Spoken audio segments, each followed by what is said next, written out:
इथं आल्यानंतर आमचं लग्न झालं. ती शहरातून खेड्यात आली. आता ते पण खूप शहरातल्या मुलगी खेड्यात, त्यावेळेस इथं मला सांगायला हरकत नाही की संडास असलेलं घर मी 1 महिना शोधत होतो. दिस वॉज अ रिअल सिनेरिओ. त्यामुळे माझं कुटुंब तर आहेच.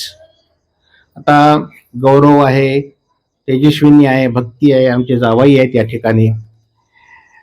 पण हा प्रवास एकट्याचा नाहीये. माझं कुटुंब आहे, माझे दिवंगत आई वडील आहेत. माझे वडील मला सांगायचे की जग कसे वागलं तर तू चांगला वाग.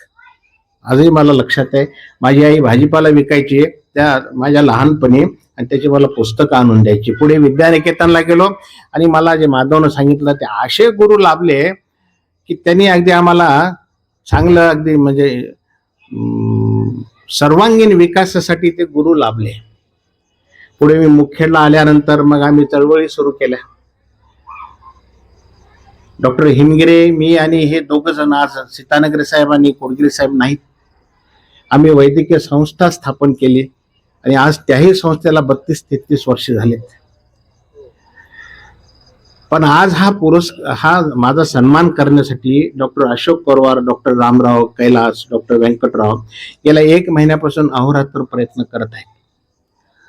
म्हणजे तुमचं ऋण शब्दात व्यक्त कसं करावं, मी म्हणतो की शब्दात ऋण व्यक्त करण्यापेक्षा ऋणातच राहिलेलं बरं. That is the best answer. मी तुम्हाला धन्यवाद तर देतोच,